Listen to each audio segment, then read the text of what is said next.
Crouse. Well, certainly I found that the chapters on Zorro and Eileen and Esther, they were quite touching. I mean, I really liked the way that you sort of got in there and showed a side of Baltimore, in certainly in Esther's case, and in Zorro's life that we wouldn't have seen, and you do treat them respectfully, and I think that's the key to sort of a lot of the enjoyment of this book, because I think some of the people that are in this book, it would be easy to be dismissive of, and you are not dismissive of them. Well, I think you can be a bad mother, and still your child knows that you love them, and the child can turn out all right. And that's what I'm trying to prove, that both these mothers were terrible mothers as far as the authorities would have thought, or even their own kids for part of their life. But once it's over and they look back, they were brought up like nobody else, but they knew their mother loved them. It was a very untraditional love, and it was a very almost severe love. But in Zorro's case, the daughter, that was the only good thing she ever did, was have a daughter that turned out well.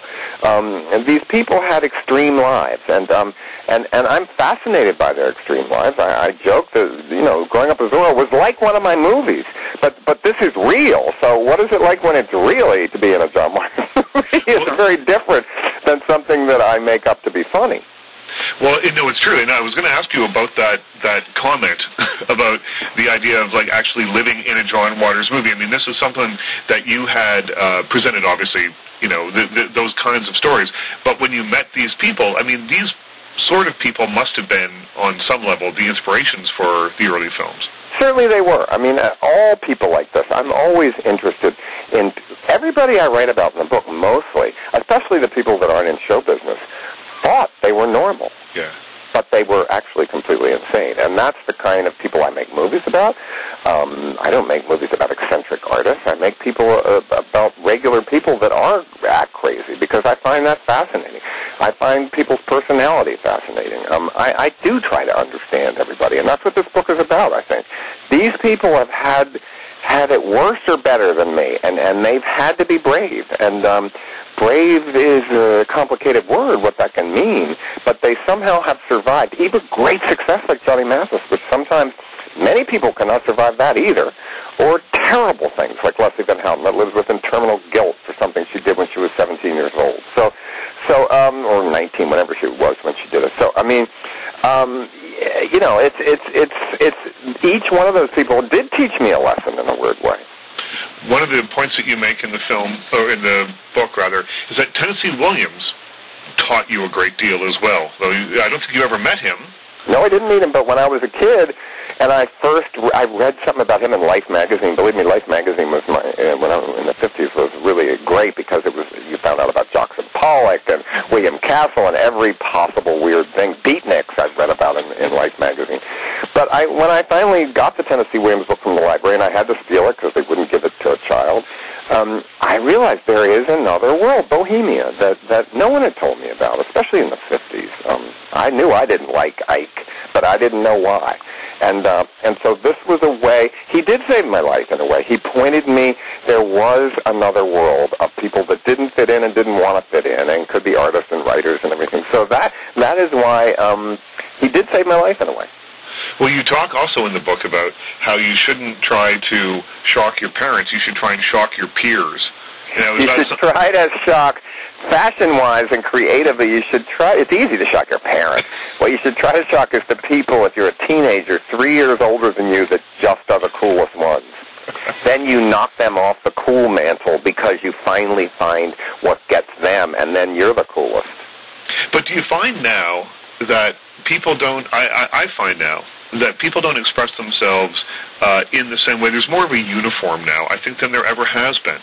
Yeah, what's the next thing? I mean, from when I was born, I'm 64 years old, I was born, there was first, rockabilly, then beatniks, then hippies, then punk, then grunge, then rappers.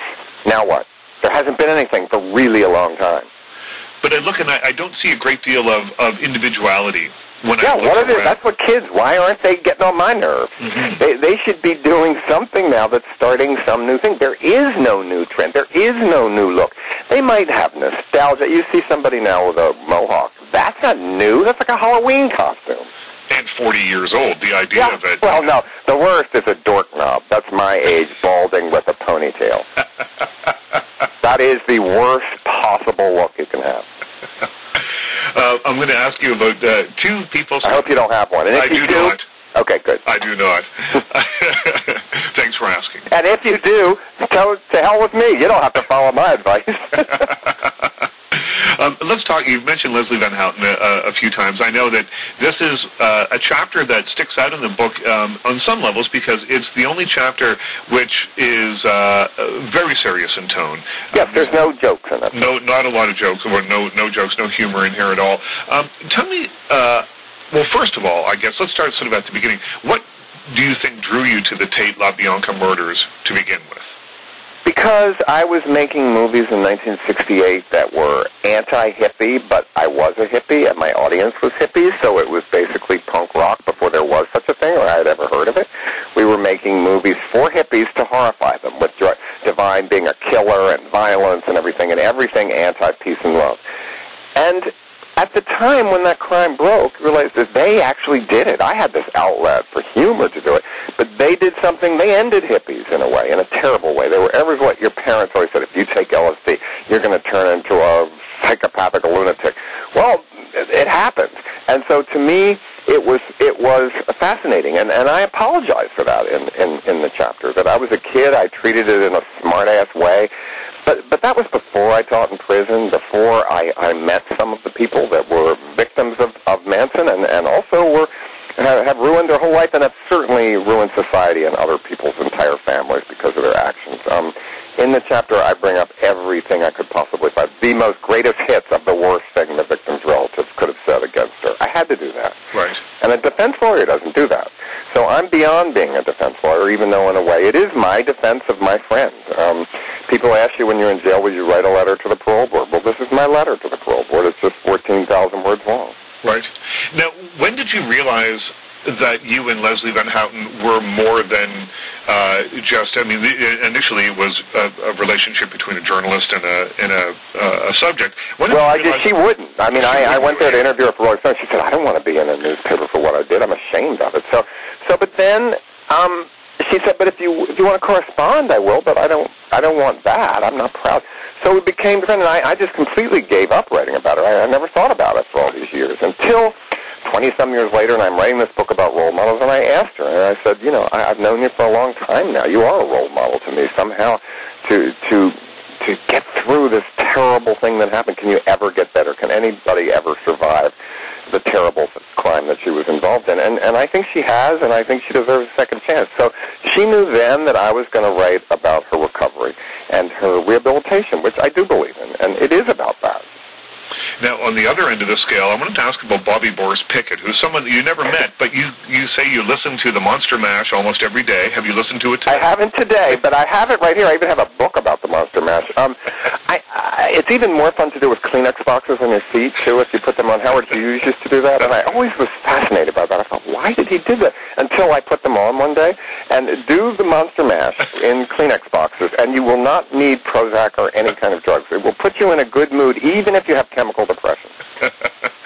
And I think he has a freedom. Every day I have to wake up and think up something. He never did. He just had one really good idea, that song. And he just did it for the rest of his life. To me, is that a freedom or is that torture? I don't know. And that's why I write about him in the book. And Johnny Mathis, we both all live different lives, except we still end up alone in that dressing room after the show with too much water. They have so much water now. Do they think everywhere you go they have so much water, like you're a survivor of a desert town or something? They just want to make sure you don't get thirsty and dry mouth on stage. I guess. But you go backstage, you're the only person, and there's like 40 bottles of water. You think, God,